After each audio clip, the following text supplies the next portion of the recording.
Hey everybody, this is S. Anthony Thomas. This is the S. Anthony Thomas Show, and my guest this week is author, comic, magician, all-around great guy, Tommy Moore, a longtime friend of mine, and someone I know that you will enjoy. He's here to talk about his book and also to tell some great comedy stories. Are you ready? Of course you are. Sit back, put in your earphones, and get ready to enjoy. My friends, are you ready? Are you ready now? You are? Great. Now we can start. Let's go.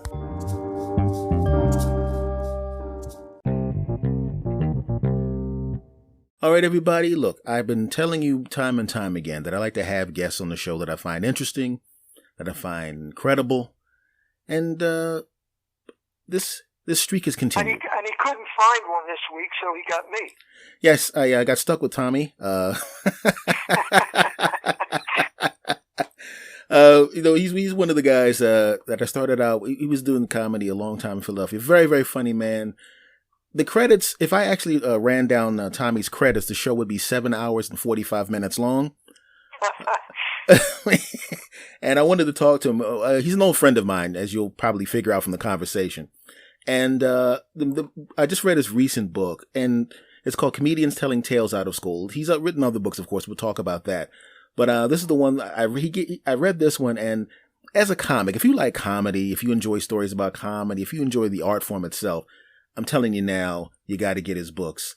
It's great to hear these stories. It gives you an insight on comedy from a professional's perspective, and it's a perspective on comedy from someone who does it at a high level. And that's my guest. Ladies and gentlemen, say hello to Mr. Tommy Moore. And I'll send you a few bucks for the plug. Okay. It's funny. We're doing this 9 o'clock at night, and usually I'd be doing a show at 9 o'clock. But lately I've been doing all these senior citizen afternoon shows. They bust these senior citizens in. They give them a lunch and a show, and I'm the show. And everybody in the crowd is like overnight. It's like people over 90 and their parents. You know, it's all seniors. Today I did a show.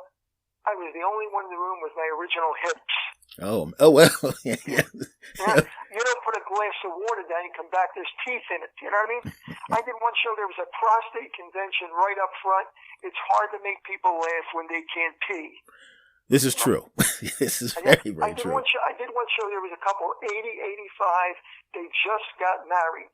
They spent their honeymoon getting out of the car, okay?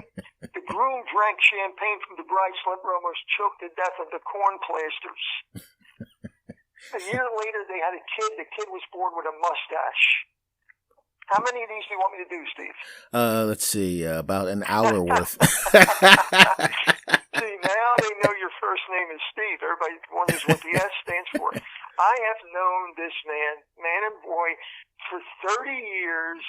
I know him as a friend. I know him as a comedian. And if you don't know him, you got to realize not only is he funny, but Steve had a little extra added plus. Steve had this likable face, okay? He was like an adult Gary Coleman. And you liked him immediately. So whatever he said was funny was even funnier. But he was like the second generation. I was the first generation Philadelphia Comedy Club comics. You, Steve, you remember comedy when it was at Bank Street, the Comedy Factory outlet, and we were a success. But I started like maybe 8 or 9 years before that. We were at 30th and Market. Do you remember that? You were probably 10 years old at the time. I don't know. Yeah, that's about right. I remember. I started in 86. Okay. No, we started in 78 at 30th and Market, the jailhouse, and there were 11 comics. We called ourselves the Funny 11. We did from like 5 to 10 minutes apiece, and it was a 90-minute show. And there were 11 comics, and sometimes there weren't 11 people in the audience. Nobody was coming. We literally did this. We would stand, the 11 of us, outside the door of the club on the street, and people would walk by and see a line and say, "Oh, there's a line for this place. Maybe it's good." And they would get in line. Next thing you know, there was 20, then 30, then 40. When there was 50 people, we unlocked the door, went in. They never knew it was us. And that tradition continued when I started. Okay. Hey, we would do anything to get people in the place. We charged $1.99. And business was so slow that what we said, we're going to run an ad half price this week. And then we realized half of $1.99 was 99 and a half cents. So we literally got a hacksaw and we cut pennies in half. And when people gave us $1, we gave them a half penny back. There are probably still half pennies floating around the city of Philadelphia, and nobody knows why. You know what is weird about that story? What? That was one of the stories that I never heard. Because when I started, people would talk about the jailhouse. And and the funny, obviously I knew all of the funny 11. And so, that was because everybody told me stories, and I was surprised at how many stories there actually weren't. All of them, just like that, were incredible stories. And I didn't know. And that was one of the few I never heard. Do you remember Vinny D'Angelo? Yes. Okay. Now, here's a story of how comedy bits come about. Okay? Just to get some publicity of any kind, we got a weather balloon in the shape of a blimp, and we wrote Funny 11 on the side of it. We were going to float around the city, and we got this big tub of helium, and we blew it up. And the first time we blew it up, it sprung a leak. So there was like nothing. It was laying there. So we had this whole canister of helium with nothing to do. And Vinny said, well, we paid for it. I might as well use it. And Vinny got on stage and breathed the helium and told jokes with the helium voice, which is like Alvin and the Chipmunks. And it was hilarious. And we did that until the helium ran out. Now, the weirdest thing is, if people are still in Philadelphia and they know, the hottest club in Philadelphia now in Center City for comedy is called Helium Comedy Club, yes. Helium. And, Helium started comedy in Philadelphia with Vinny D'Angelo. And now this Saturday, and I think this is going to, we're taping this, I think, Wednesday night, but Saturday this is going to run.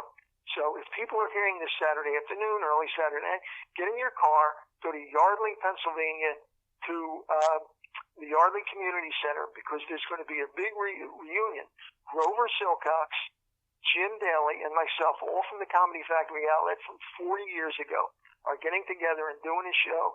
And I'll tell you some stories about Jim Daly. Okay, Jim Daly. You know Jim. Yes, I do. Jim tried to do a comedy room and did it successfully for about 6 months at a place called the Chet Wind Apartments in Wayne. Mm-hmm. Now, there was a restaurant in the lobby, and so he did the shows in the restaurant. One night he calls me, panicked. The headliner called him, said his car broke down, he couldn't be there. He said, can you get here and do the show? I said, sure, just hold the show up until I get there. I'll get there as soon as I can. What he didn't know is I lived in the building. I was on the first floor. 90 seconds later, I showed up and I said, I would have been here sooner, but the elevator was slow. True story. Grover, do you remember when Grover used to do that 5 minutes up front where he never said a word? He yes. just pointed it. Okay. Do you know how that got started? Oh, Grover was one of my early interviews. Yes. So you know how it got started. Yes. Yes. He lost his voice, didn't want to lose his place in the show, so he wrote a bit where he never had to talk. That was one of the first things I ever saw in comedy. For those of you that are listening, and I know a lot of you already heard the Grover interview, but obviously every week there are new people that are listening. And that's literally one of the funniest things that you will ever see is the opening of Grover's act. And, and I told him I thought it was hilarious because I called it an attitude piece where essentially it just let people know I am in control here. But just like anything else, he has a lot of likability. So he would come on stage with the music pumping and he'd have this, this really,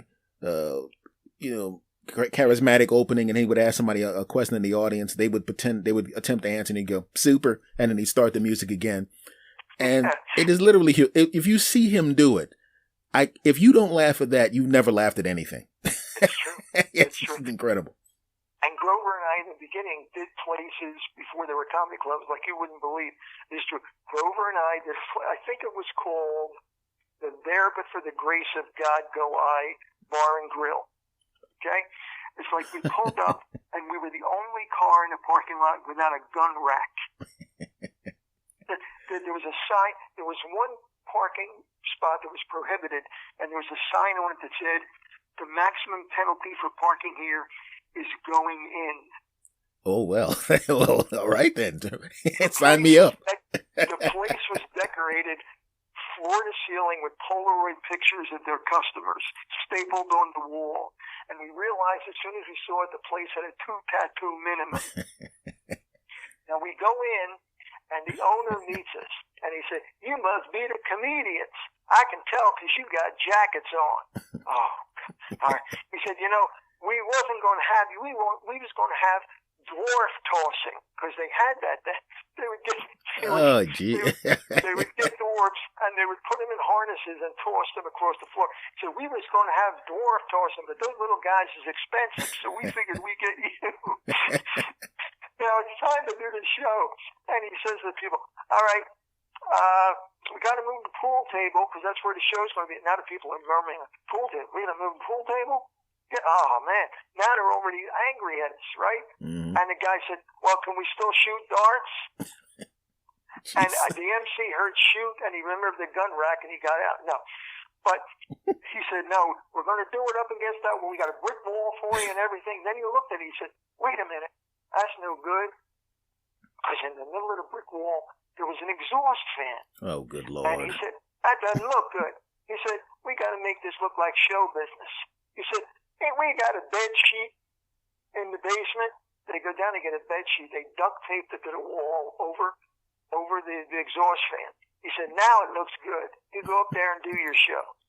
So we did our show. About halfway through, the place got smoky.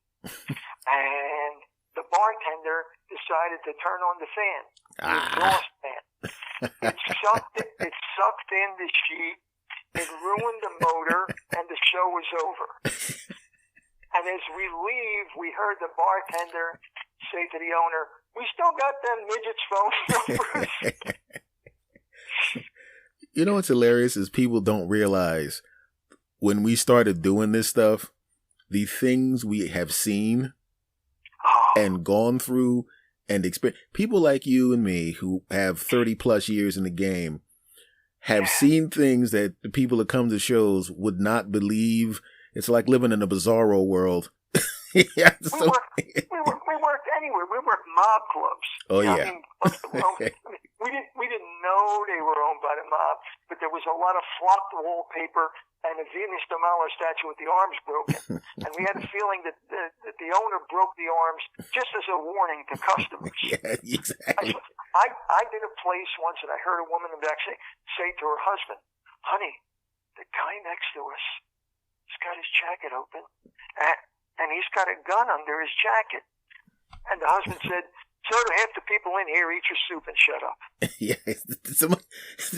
I just want to stop you right now, Tommy. I just want to say for the record that Tommy and I don't actually believe that the mafia exists. No. He was just joking. Everybody there is a car salesman, and that's our story. Okay, now I just...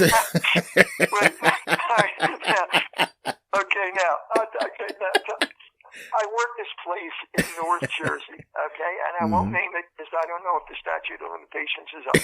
But I worked this place in North Jersey. I had to do 3 shows a night. I was the comedian. There was a band. The shows were 8, 10, and 12, okay?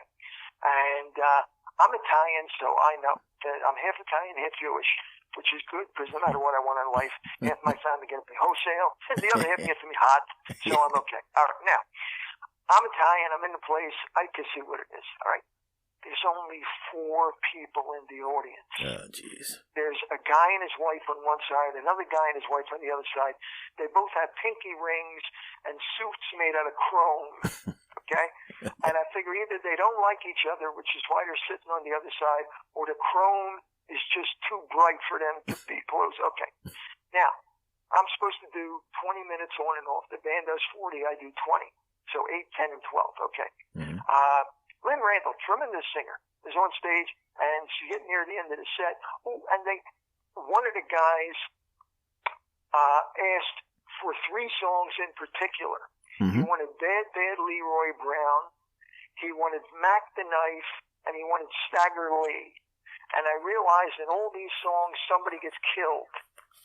Well. And it's like, okay, now we're going to do our felony medley for this guy. Okay. So now Lynn gets on and says, all right, and as soon as we're done doing our songs, hang around if you like to laugh, because we have comedian Tommy Moore. I'm in the back, I'm putting on my jacket. All of a sudden, the maitre d' runs up to me, and he says, quick, and no offense, take off your jacket. There's not going to be an 8 o'clock show. I said, why not? He said, do you see that guy over there? That's Louis. He don't like no comedians. So I want you to send up a little note to this singer to say there's no 8 o'clock show. All right. So I send it, I give it to the waitress brings it up. And Lynn says, oh, okay, a little change in plans here. There won't be an 8 o'clock show, but if you hang around, there'll be a 10 o'clock show. So hang around if you want to hear some comedy. And I'm in the back. Now I'm relaxed. I'm taking off my jacket. I'm okay. All of a sudden, the maitre d' runs back. He says, quick, put on your jacket. They're going to be at the show right now. I said, why did you change your mind? He said, you see that guy over there? That's Mario. He likes comedians. Ah. And I knew better. I just walked up and I noticed that Mario had a bigger pinky ring than Louis. Oh. So I don't ask any questions. I did my show and everybody had a fun time. Yes. I'll put it to you this way. Once again, I just want to say that Tommy and I don't believe that the mafia exists. This is a dirty lie. I know it's one of those things where I will play a club that we both played. We both know which one it is. It will not be mentioned. Okay. And I remember a guy thought I worked there. I was one of the comics. Now he wanted to sit down and go, oh, you can sit over there. And he goes, okay, kid. And he shook my hand and he had money in it. And I'm laughing like, this guy thinks that I'm like, this guy doesn't realize I'm the comic, you know? So we're laughing. And I open up my hand and it's $100 bill. There you go. And I looked at him because the people that don't exist. The mafia does not exist, by the way. This guy was the only person there in a $3,000 suit. Yes. And this ring that if it came off and if his ring came off his finger in my hand, it would have quadrupled the amount of value I had in my hand. That's how much. And I'm looking at the guy, and there's something that I'm going around to my opening acts. I'm going, there's a guy in the second row with a $3,000 suit. If you do crowd work, whatever you do not, under any circumstances, do crowd work with that guy. That's right. Don't pick, because the thing is, if you, so my name was on the marquee. So if I picked on him, he's like, hey, this is the guy I came to see. By the way, he of course was not in the mafia, by the way. And so, right. But if guys whose name were not on the marquee started picking with him, you know, I mean, he would of course, even though he was not in the mafia, the guy might have fallen or something. And it's fun because not only we work so many. I don't know what kind of goofy places you work, but like I did a show once on a moving train. You got me beat. Never did that. I didn't know this was going to be the case. Okay, the agent calls up and he says, I want you to do 3 shows on a Saturday night. I will pick you up. I will drive you there. He drives me there. He immediately locks the doors. This tells me that he doesn't want me to jump out of the car when I hear what it's going to be. All right? He said it's going to be really easy. Do 20 minutes each. You can do the same material each time. It's a piece of cake. Okay, where's the place? Well, it's not exactly a place. What do you mean? You're going to be on a moving train. Here's the situation. There's 3 cars. They each have dinner. But the kitchen is on the other car, and it's not that big, so they can't serve them all dinner at the same time. They serve 1 cart of soup, and then you go on while they're waiting, and then another cart of salad, and you go on while they're waiting, and another cart of main course, and then you go on after they're done. I was basically comedy sorbet, okay? Yeah. I was like, that's what I was. So now I get on, and the conductor, usually there's a maitre d', this was a conductor, okay, of the train.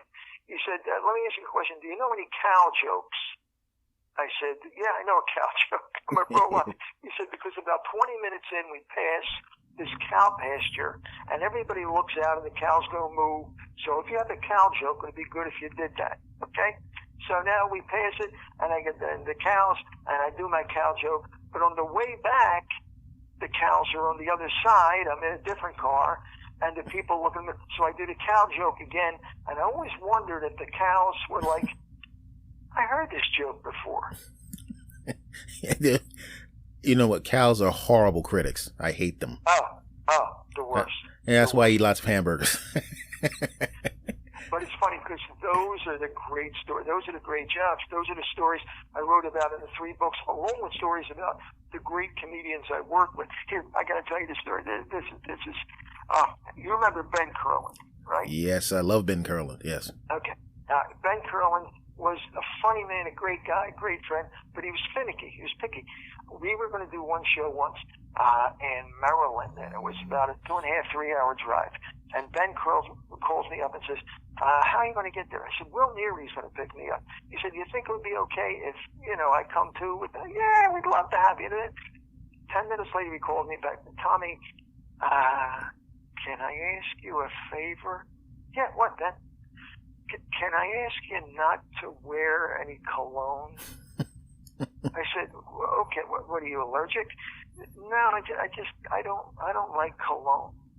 I said, for you, Ben, I won't wear cologne. I promise I won't wear cologne. Okay, fine. I hang up with him. I call the other comedian, Will Neary. I tell him the story. I said, Will, I want you to wear more cologne than you have ever worn in your life. Yes. Will Neary pulls up. He's got the cologne bottle with him.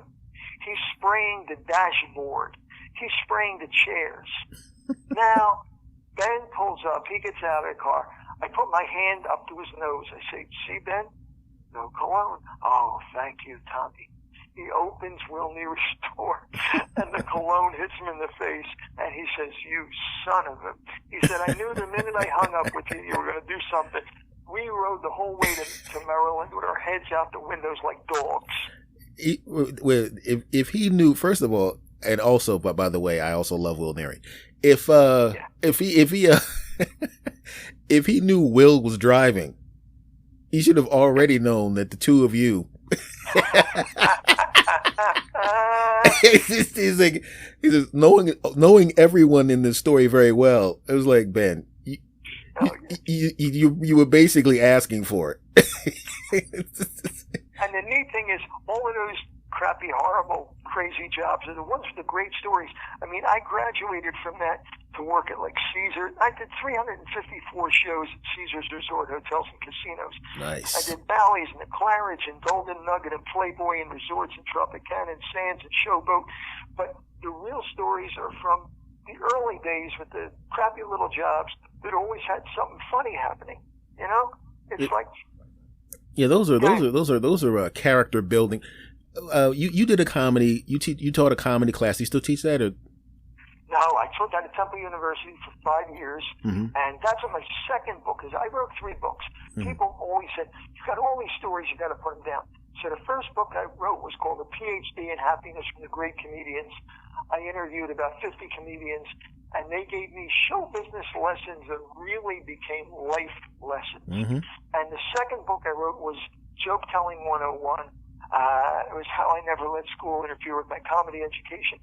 And that book was based on my Temple University course, because I taught comedy at Temple University in Philadelphia for 5 years. I'll tell you a story about that. The first time I was going to teach it was the 1-year anniversary of 9/11. And they didn't realize it. And as it got closer, I said, are you sure you want to do this? This is comedy. It's a serious day. Maybe nobody got, we'll try it. Okay. So I show up at Temple University. This was the adult school. And they said that there would probably be very few people in any of the classes because they were worried about security. A big building, Temple, who knows, They might get some bomb threats a year after on the anniversary. I'm going down the hallway, and I'm looking in the classrooms, and there's like 2 people here, 3 people there. Oh, man, there's not going to be anybody, man. As I get closer to my class, I hear murmuring, and I walk in, and there's like 60 people in the class. And I was amazed, and they said, we just need to laugh. We need to laugh on this day. Mm-hmm. And the week after that, there were 70 people in the class, and people were sitting like on the floor and on the windowsills, and the dean had to come in and say, you can't do that. Well, then you got to move us to a bigger.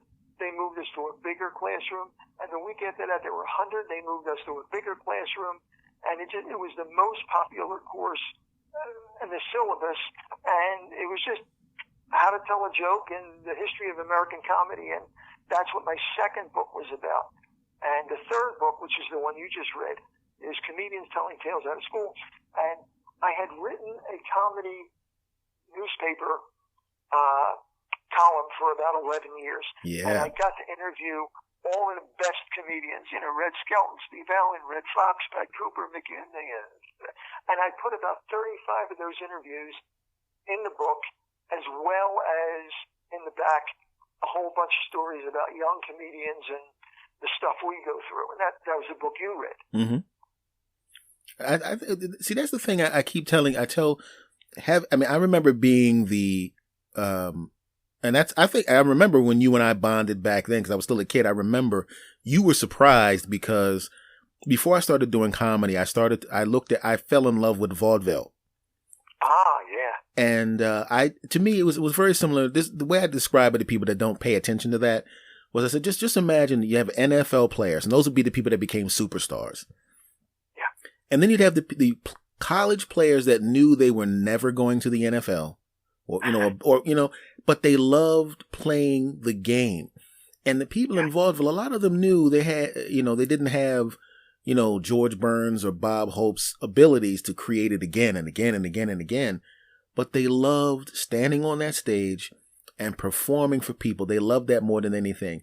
And when I saw that, I was so impressed by, and keep in mind, this is me at 17 years old. I was so blown away by the passion that they had and how much they loved performing. And I went, you know what? I've always wanted to do it. That's one of the things that pushed me into doing it. And we were talking about that. I forgot where we were sitting, but you were looking at me like, the heck this punk kid knows. Really? Yeah. You didn't say it, but you looked at me like, what the hell? I was very impressed. And it was hilarious, but I always enjoyed that. And I'll tell you exactly where we were sitting. We were sitting in the South Street Diner. Ah, okay. That makes sense, yes. Which is where every comedian goes to the diner after the show. And that's where we were sitting. And I was like, wow, this guy knows his stuff. Because it's funny, going back to Grover. Grover has a lot. We'll be back right after this short message. And now, back to the show. He said, the young kids today don't know. Young kids come up to me and say, gee, you've been in this a long time. What was it like before last Thursday? Yes. You know what? You taught a comedy class there. I had a couple of people. They had me teach a class of comedy, and what I did, and I talked, and at this time, I'm like obviously I'm 33 years, and now at the time I was in maybe 10, 12, 13, somewhere around there. So I had been a professional for a while at this point, and they were asking all these dopey questions that I knew weren't actually going to help them out. And they were, why should I rehearse? And I said, do you guys have tape recorders? No. I said, you should always have a recorder. You have a recorder or a notepad in your pocket. Why? I said, do you rehearse? No, I just write it down, memorize it, and then show up. Oh, I said, I said, listen, rehearsal is not for the 90% of the time where it's going to go well. It's not for that. Because you don't really, it's not for that. There's 10% of the time where you're going to have to work. And then there's that 2% of the time where that audience is literally going to make you stick your hand down their throat, and yank that laugh out. That's what you're rehearsing for, because you've been good for a long, long time. I've been doing my thing for a long, long time. Once you get to the professional level, no matter how good you get, how hot you are, it's going to happen. You do 100 shows. one or two of those shows, no matter, unless they come to see you specifically, you're going to have to reach your hand, metaphorically speaking, down, down their throat and drag it out. And it's rewarding because you walk off stage and you feel kind of drained, but you realize that's why they pay me. That's right. They pay us for that. Because anybody can go up there for a couple of minutes, but if you're up there for an hour, hour and a half, you know, that's right. And you have to do the time because you signed a contract that says you go on stage at 8:00, you don't leave till 9:30, right? And you have to fill that time. And it takes a lot of work. And I was talking to one of the other comics before, we were talking about that first, and it had to have been rougher for you because like you were doing it in the 70s. Yeah. That first year, oh man, it is hard.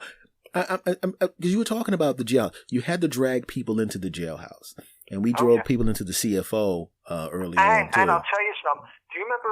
Okay, this is what turned the corner for us after we, spent months and months trying to drag people in. Liz Mack, God bless her, she was on Evening Magazine in AM Philadelphia, and she put us on TV.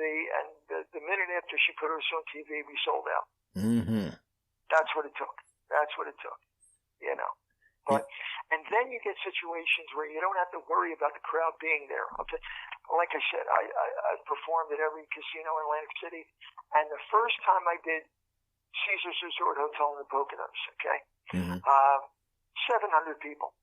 They're sitting there. You know, they're on vacation. You don't have to worry about them coming in. They're there, okay? And it was my first time there, and I went up and I did my 45 minutes, and I thought it went well. And after it was over, nobody was there to say anything to me. There was no social director, no assistant social director, no entertainment director. Nobody came up to me. Nobody said, you were good, you weren't good, we liked you, we didn't like. I'm like, oh, well, I guess, I don't know. So I went to my room and went to sleep the next morning and went up. And before I left, I figured, let me go to the entertainment director's office and just say, thank you for having me, and I hope you have me again. And I went in, Tony Bell was the entertainer. I said, thanks for having me. Hope you have me again. And he said very sternly, why do you say that? I said, well, I would like to be back here again. Sit down. Come in my office. Sit down. Sit. I'm going to call your agent. I'm like, oh, God, what did I do? Is he pissed off at me? What? Calls my agent. Yeah, this is Tony Bell. I'm going to put it on speakerphone. I have Tommy Moore in the office with me, and he just said he would like to come back here. Why did he say that? I'm like, oh, gee, I'm like a 6-year-old in the principal's office, And the agent said, well, I didn't get a chance to tell him. And Tony Bell said, should I tell him or should you? And the agent said, you can tell him. He says, okay, hangs up. He says, Tommy, halfway through your act, I got the social and the assistant social director in this room, and we booked you for the next 52 weeks. And I said, thank you, God. And, there's a situation where you just don't know. And I've done Caesars now over 300 times, and you just don't know. It's weird, but I think it takes a special kind of human being to here's some things I thought of people that I'd never met before, and I would like you to listen to them. Yeah. And I'm going. Hopefully, they'll elicit laughter, and then they'd always say the people's biggest fear is public speaking, and I get that. But what a comic does is different than public speaking, because public speaking, you're essentially just transferring information to the people. Yes. We have to get interaction with them and elicit an emotion on a regular basis, and that's an interesting thing to do. And a laugh is an involuntary response. Mm-hmm. A singer can sing, and you feel bad for him, or you like him, or you're not, and you applaud, but you've got to touch a part of that guy's brain that makes him laugh. And you've got to do it every 6 to 10 seconds or you're in trouble. I always got a kick out of that because one of my favorite things, I remember I was a young comic, at a club that shall remain nameless. And I heard he did a bit and it always bombed. And he said, this bit bombs all the time, man. It bombs. What am I doing wrong? And I'm like, all right, let me hear the bit. And he does the bit. I'm sitting on the couch. He does the bit and I'm going, oh, that's good stuff. What are you talking about? And he was his mistake. And you know this, and you know this in practical experience. Sometimes if you do something that's really, really smart, really, really good, and they have to think, keep in mind this all isn't within a fraction of a couple of seconds. He was stepping on the applause break. So he did the bit, and then it didn't get a laugh in the first second and a half, and he just went to the next bit. So he goes on stage, and I stand at the sound booth. He does the bit, and he's about to talk again, and I just put my hand up, and he's sweating. Now, keep in mind, this is all 3 seconds. And he's kind of looking at me like he wants to say something, and then all of a sudden you hear the laughter, and more laughter. And then there's an applause break, and he looks at me like, what the heck kind of sorcery is this? I said, it's called 15 years of stand-up, my friend. That's right. You know the comedy cadence, and you know where the beats are, and you know that it takes, if you do a complicated piece or a good piece or even a visual piece, sometimes they need an extra half second or an extra second or even as much as 2 seconds to catch up to what you just did, and you have to trust the bit if it's good and let them catch up to you. I mean, Cosby does that all the time. Cosby was really good at that, setting you up. You know, he was like magic trick. He would say, I'm going to talk about this, and then he would distract you with some story and then slip up behind you and smack you with the punchline. And he did it again and again and again and again. And no one caught up to him. And that's the highest level, you know. Lenny Bruce did the same thing. I'm going to talk about this. Then he'd distract you with something, and then he'd smack you with the punchline. And that's a lot of people can't do that though. Yeah, it takes guts. Yeah. You gotta get rid of that fear, because if you're afraid, if you're scared, I mean, they can sense it like a wild animal. It's like blood in the water with sharks, especially where we started. Oh yeah. People go, you're from Philadelphia originally. I said, yes. I said, the Eagles fans that everybody around the country always, they're the roughest, the toughest. I'm going, yeah, but you see, when they show up to the stadium, they know that those are the Eagles. They see the uniforms and they already come in liking them. When you're a new comic, they don't know you. So you better get to it. Now, the worst part, like I have opened for, and these names are names that people our age know, but I've opened for Chubby Checker and Bobby Rydell and the Coasters and the Planners and the Dovells and Dionne Warwick and Robert Goulet and Jay and the Americans. And usually I'm not billed because they didn't come to see. They came to see Jay and the Americans. They came to see Robert Goulet. And then you hear the introduction. Ladies and gentlemen, before Jay and the Americans, comedian Tommy Moore. And you hear 1,500 people go, And I walked on stage, and I just looked at him, and I said, do you know what a thrill it is to have 1,500 people go,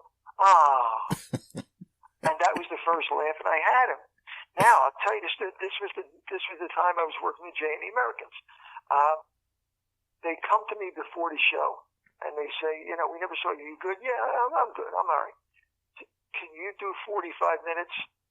I was only supposed to do 20. Yeah, but we need to do 45 because Jay's got a bad throat, and we're contractually obligated to do an hour. And if you do 45, he can get by in 15. So I go up, and, now Tommy Moore, and there were 1,500 people, and I did 45 minutes, and I blew them away. And then Jay went up and did his best songs, and he blew them away, and it was great. Now, this is a wonderful story. On the way home, I look at their bus. Now, I work with a lot of groups, and, they have their touring bus, and on the side, it says, whatever the group's name is. It's a moving advertisement. But his bus didn't say anything. And I said, how come you don't have your name on it? Renee, his manager, said, we used to. He said, let me tell you what happened. We were doing a show down south in Alabama. And after the show, we're driving away from the place. And some yahoos that were drunk out of their mind start blowing their horn and circling our bus, saying, "Sing us a song, sing us a song." And he said, "We're going to get killed because they're just driving around the bus, and there's going to be an accident."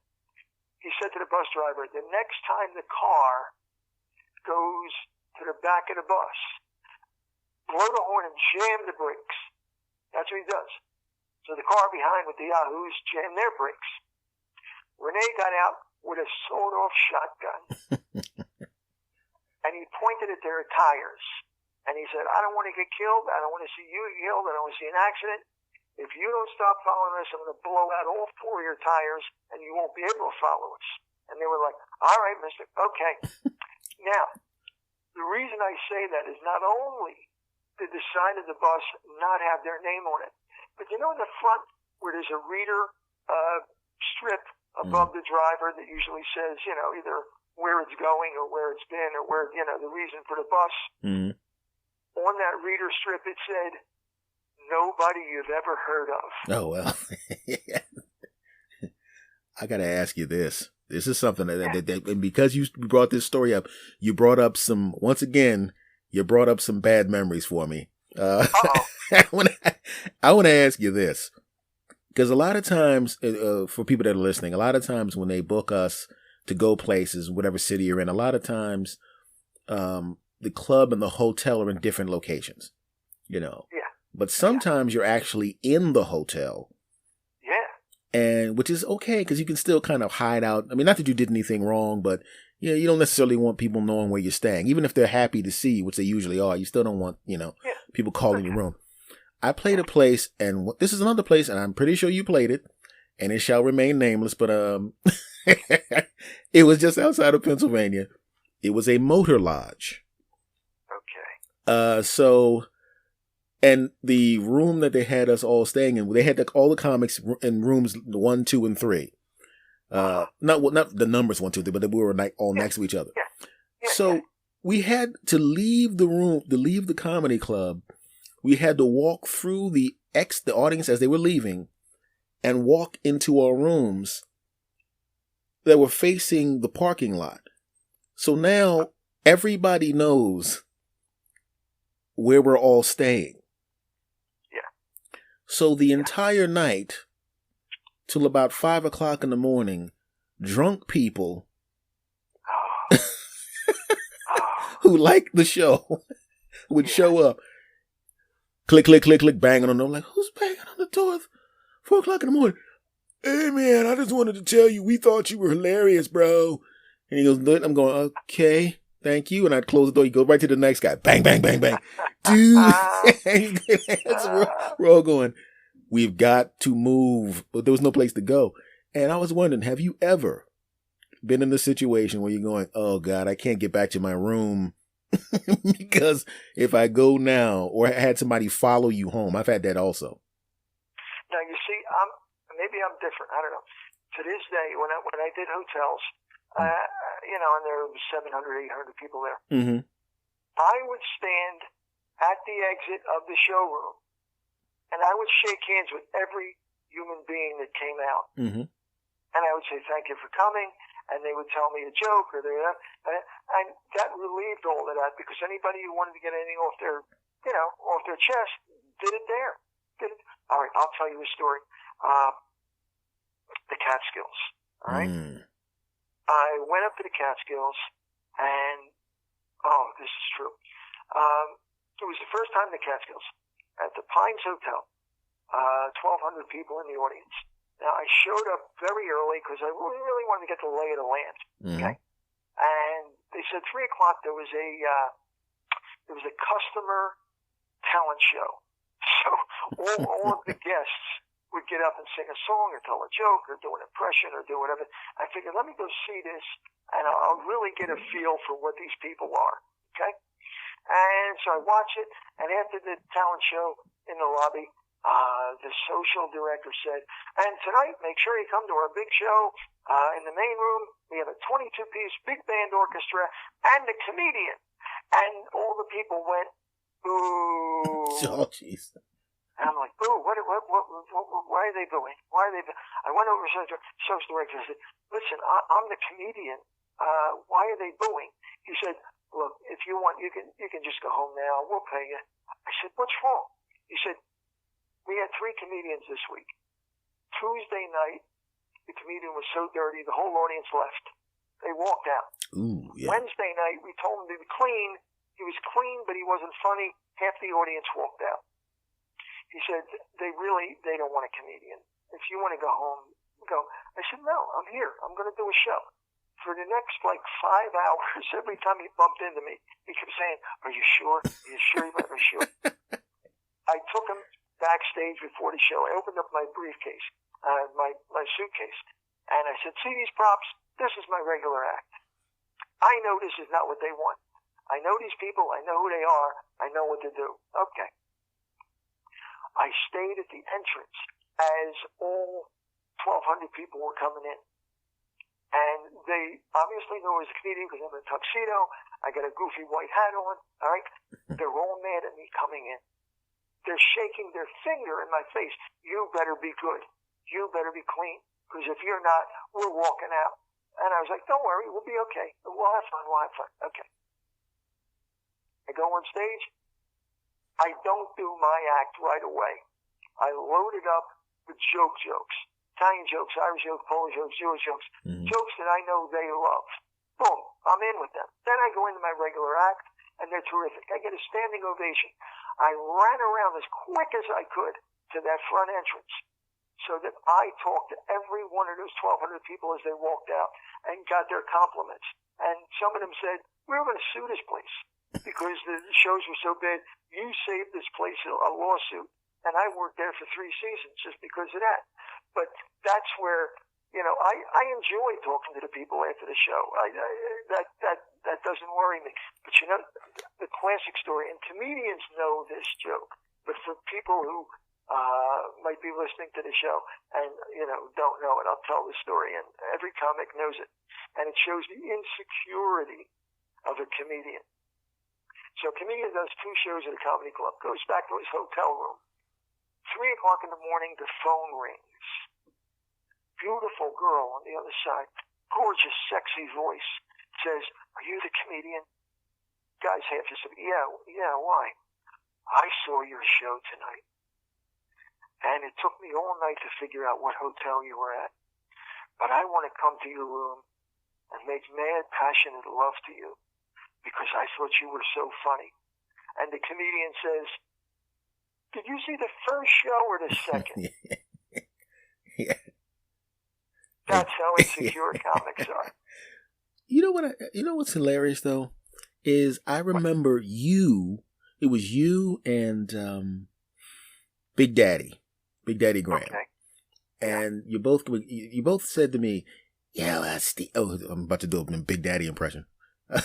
You go, yeah, Steve, the audience likes you. You should hang out with them. You should meet the audience. And and that was and you guys told me about that, and I thought, you're right, because when I told the story just now about the about running back to the room, that was 17 to 22-year-old Steve. Yeah, sure. After that, I literally it was hilarious. People go, "What are you doing?" Because when I'm hugged, they were like hugging me. Yeah. Yeah. And I was like, "The hell was I trying to get away from this for?" That's right. And they do that thing when they peel the label off their beer bottles, and then they want you to sign that, which is hilarious. And I was sitting there going, because just like this conversation we're having right now. Remember you were talking a little earlier about the conversations at the diner, and if you ask any comic, especially once they get to the point where they're proficient at the skill set. One of the greatest joys in life for any comic is to hang around other comics. Oh yeah. You know what I mean? Yeah. I mean, we're like women in childbirth. Even though we never met each other, we all went through the same pains. We all know each other. It's true. That was one of the. There were times, literally, at the CFO, We're on stage, and the other comics, somebody, a lot of times, like I was doing a weekend, so some of the other guys were doing, bars and things of that nature. Just to, you know how it is when you have a weekend open, you're going, I'm taking this bar gig. I'm gonna make, I can either sit down, I can hang out with my friends, but I can make a couple $100 and then hang out with them. So I think I'm gonna do that. And I'm on stage and it's going really well. And I'm looking at my friends in the back, and they're waving pointing to the door, and I know they're going to the South Street Diner. And this will show you how much comics love each other. I'm on stage at the Comedy Factory outlet. It's sold out. Everybody's killing, just destroying the place. Standing ovations, applause breaks, this, that, chanting your name. Everything's great. And I'm watching my friends walk to the door, and all I'm thinking about is, this is going to be, not only am I killing here, but I'm going to get to spend 3 hours with my friends at the South Street Diner. That's right. I'm on stage performing, and our comedy brain is our brains separate in a way. And this is something that audience members don't realize, that there's a brain that is performing, and then there's a part of our brain that's racing forward to look at the jokes that are coming up to go, I'm moving that one. Oh yeah. It's like, I got to move that one. I can't do that one, but I'm definitely going to do this one. And right. it's really weird. And another thing that's hilarious that comics do, and I don't know if you do this with your wife. This is something that's always happened to me with girlfriends. I'm sitting there watching a comic, maybe on HBO or Netflix or something like that, and she's laughing her brains out, and I'm just kind of watching it, and I'm just kind of watching it. And she's looking back at me like, why aren't you laughing? And I'm just kind of watching it, right? And then what will happen is I'll watch it again, and then I'll start laughing. She goes, why are you laughing the second time like you don't know these jokes? And I said, well, this is me watching it as a dude. I was watching it as a comedian before and studying what this guy was doing and going, I like that. That's good. He probably shouldn't have done that. He shouldn't have, he should not have done that there. I'd like it. That's pretty good. And then I watched it as me, and I'm like, okay, let me just watch this as a person now. Yeah. Absolutely. Yeah. Absolutely. We study. We don't watch the first time. We study the first time. That's why. We watch. Yeah. Yeah. That, and then I'm not with her anymore. But the funny thing was, she goes, "Did you see the special yet?" And I go, "No." She goes, "Okay, watch it, and then tell me when you're ready to watch it as you." Smart girl. That's smart. That was just hilarious. Now I want to ask you. This is what I want to ask you. Because you did the PR for CFO, correct? Yeah. And you got to talk because this book, by the way, folks, the book is called Comedians Telling Tales Out of School. Go and get it. Thank you. I'm going to link all of your stuff on the notes Amazon for the podcast. And Kindle. Amazon and Kindle. Yes. And by the way, the book is called Comedians Telling Tales Out of School by Tommy Moore. Go and get it. Trust me. But it's really an interesting thing, because at that particular time, and I guess now too, because Philadelphia is the 4th, 5th biggest city, depending on what the census is at the time. Everybody had to come to Philadelphia. They had no choice. They had to come to either Atlantic City and Philadelphia. And you got to talk, because when I was looking at this book, and I knew that, because I remember those days, but it was reminding me of the people. Now, okay, folks, this I'm going to do this because I got the book right in front of me. All right, folks, now I want you to listen to these names. These are some of the stories. These are some of the people he has stories about, okay? Now listen to this, audience members. Red Skelton, Steve Allen, Red Fox. Do you recognize those names, people? Of course you do. Pat Cooper, Mickey Rooney, Sinuensis. Don Rickles, Rip Taylor, Soupy Sales, David Brenner, Dick Gregory. I'm just skipping around here. Bob Hope, Phyllis Diller. These are the people that there are stories about in the book. Now, I know you know who they are. So, and I know, and a lot of times when people have interviews on other things, they'll talk in a certain way. But these people who are stars, when they see another comic, they talk, and you'll see it in the book. They talk to Tommy the way they talk to other comics. So you will hear things when you read this book, and I'm telling you to go get this, no kidding. You'll hear them talk like comics to comics. And a regular interviewer is not going to get the kind of things out of them that a comic will get, because they're looking at us as a brother or sister in arms, and they will let loose on things they would never tell, a regular reporter. And so I just thought that was kind of cool. That's why, I mean, I sailed through that book. I had it in the car with me, and, I had a couple of accidents because I was reading while I was driving, but that's I blame you for that. But the thing about it is, when I read that, one of the things I found very interesting, and I've talked with Grover, Big Daddy, some of the people that I've known that have been professionals and high level professionals for years. Even though I know you, and I've known you for a long period of time, there's always, I like to say what I would like to refer to as the origin story. I've read it, of course, because I read the book, but they haven't read the book yet. So I want to know the Tommy Moore origin story. Why? When did you start doing comedy? When did the bug hit you? Tell me what happened. Okay. And this isn't even a book. This is in one of my other books. But the true story is this. There's a funny end and then the serious end. Let me tell you the funny end. The funny end was I saw Jack Carter on TV, and I heard he made $5,000 for 5 minutes on TV. And I said, $5,000 for 5 minutes and there's no heavy lifting? This is the job for me. Mm-hmm. All right? But now the serious end of it was this. 2 points. I was about 5-6 years old. And I got, at the same time, the same week, I got the German measles and the flu.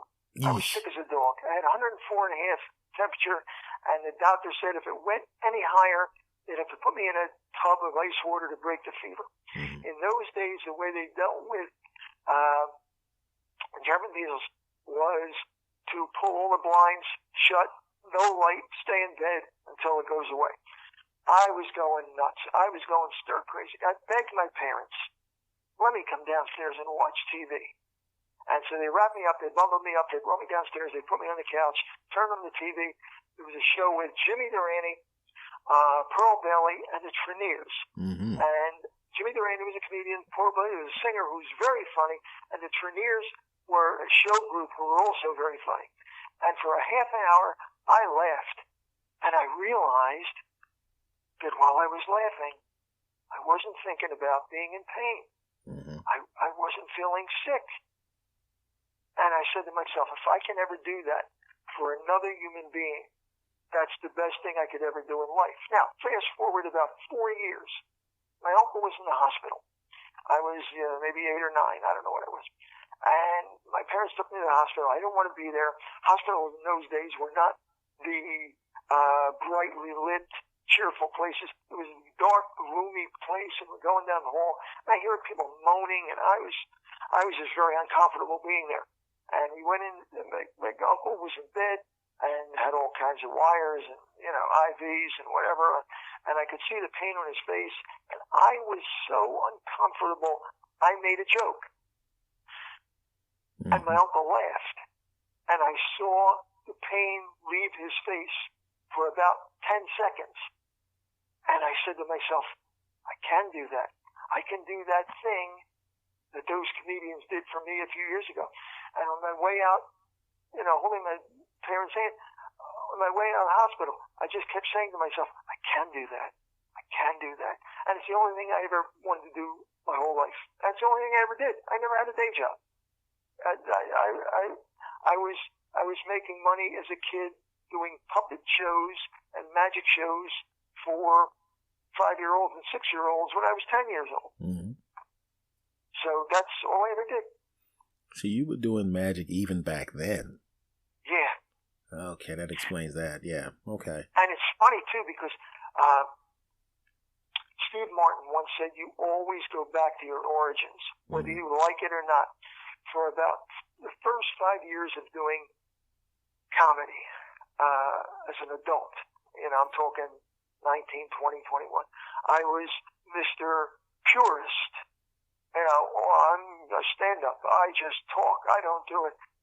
And then I realized I wasn't really enjoying. I was doing okay, but I wasn't enjoying myself. And the reason I wasn't enjoying myself is because I wasn't being me.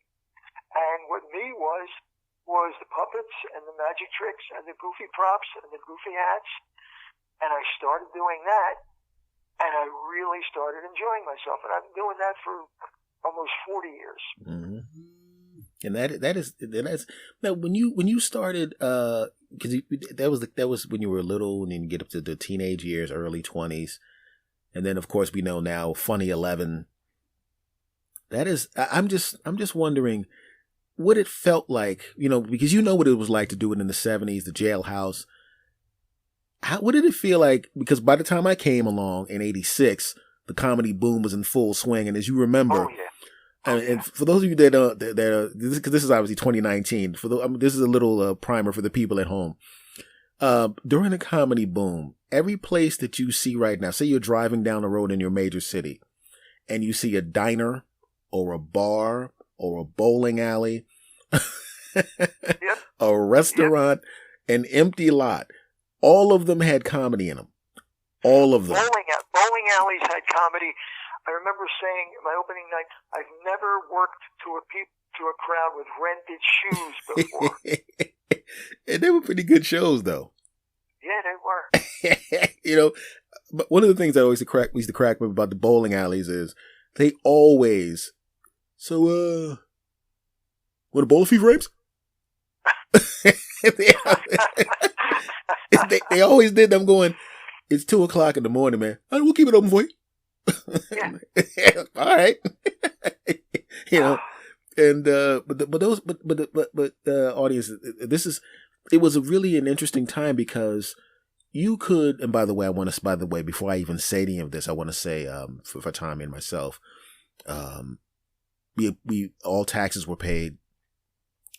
All payments were above board and there were no below under the table payments at all. And also there's no mafia.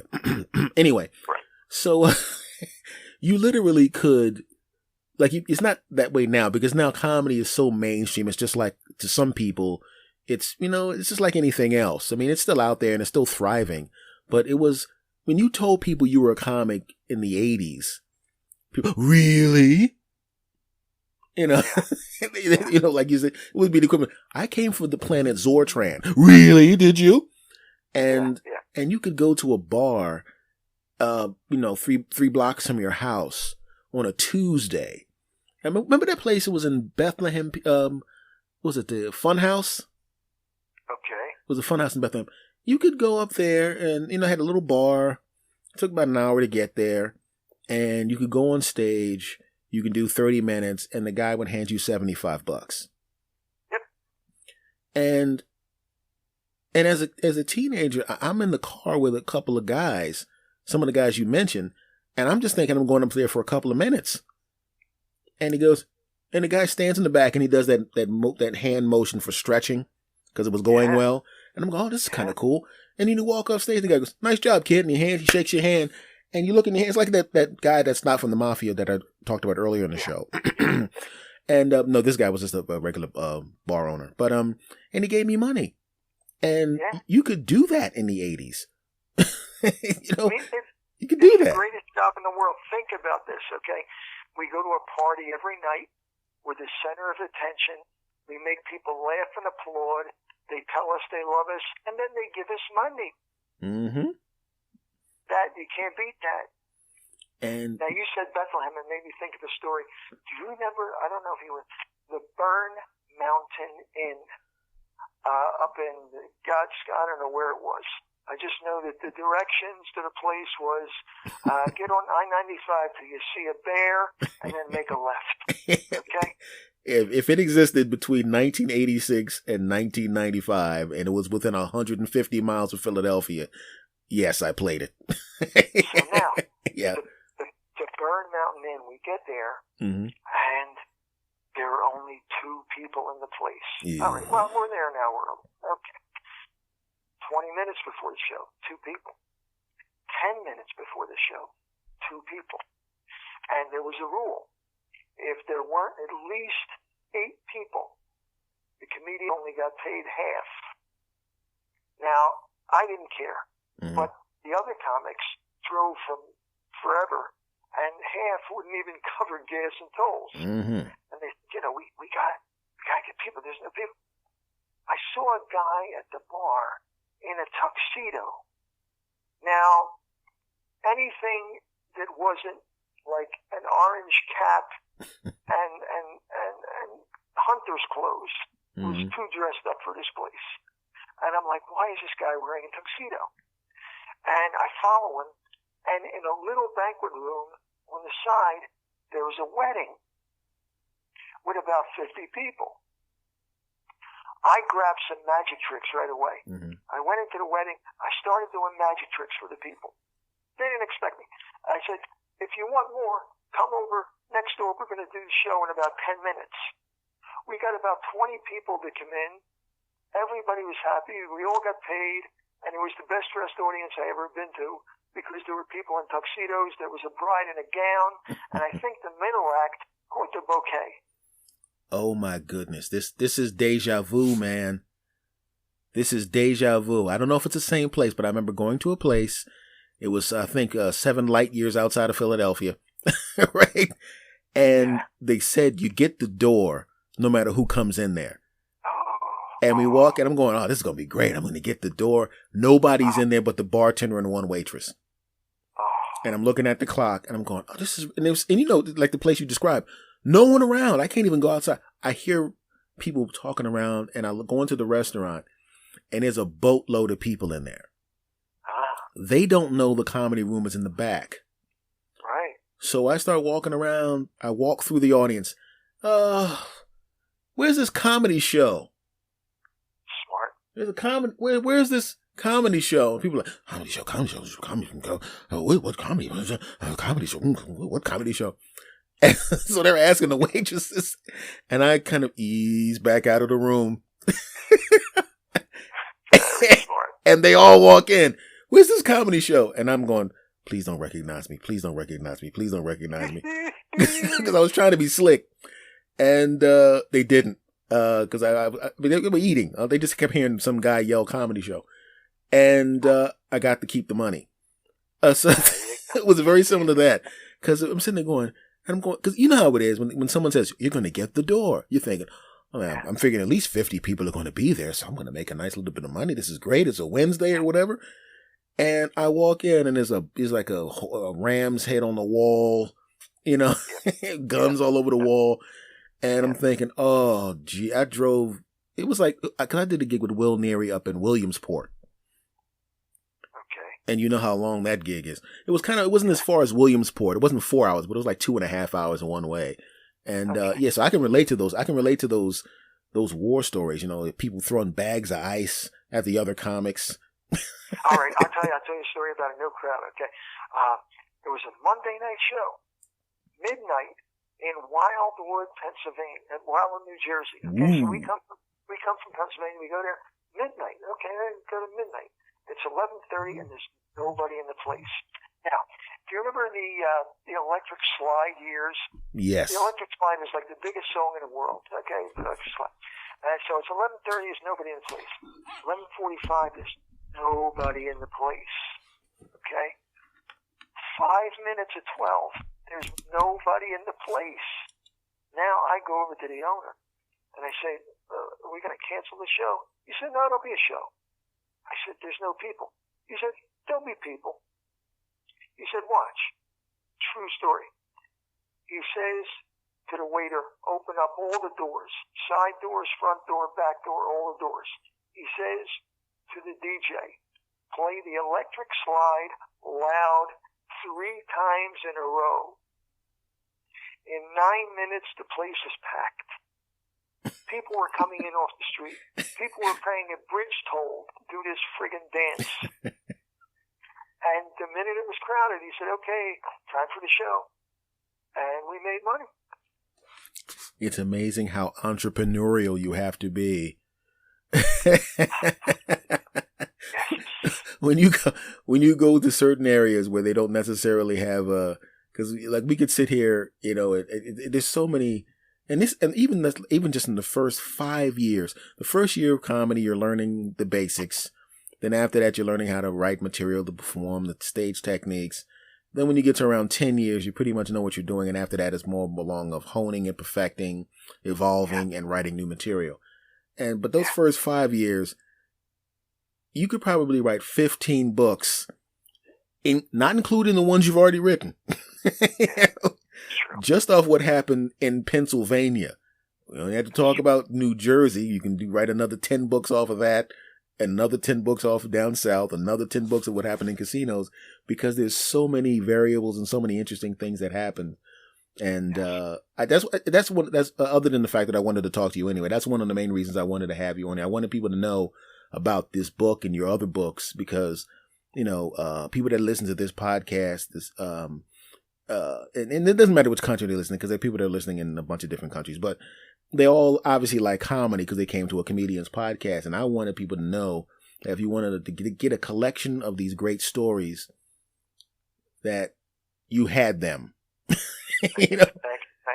And I enjoyed this. I mean, I sailed through this book so fast.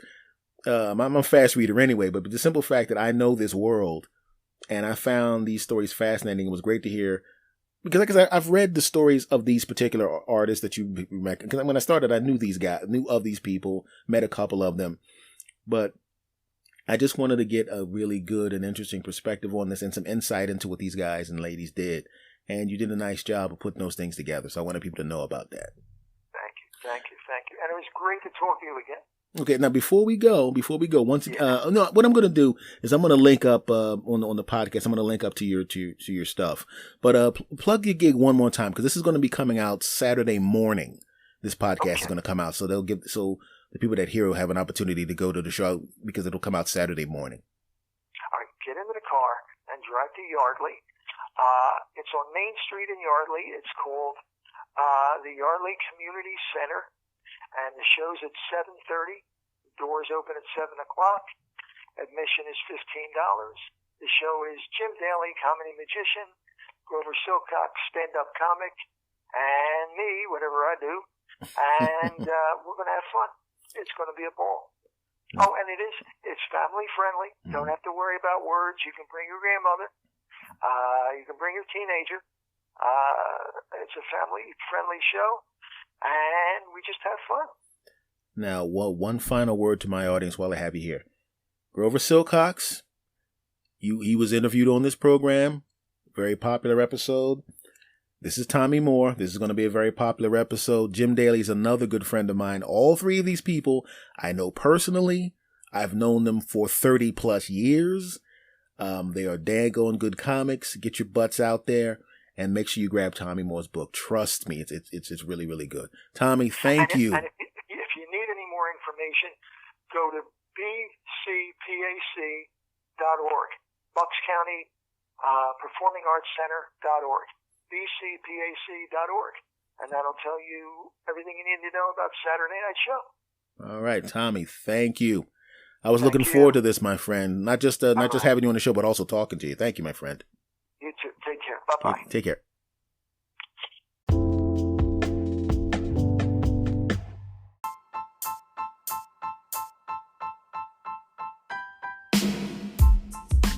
Now, was that fun or was that fun? I told you you were going to enjoy yourself. I haven't failed you yet, and I'm never going to fail you. I had a great time recording it. Tommy had a great time, and I hope you had a great time too. Before I go, I just want to say a lot of new listeners, thank you. I appreciate you. Much love to every last one of you, and I look forward to talking to you the next time.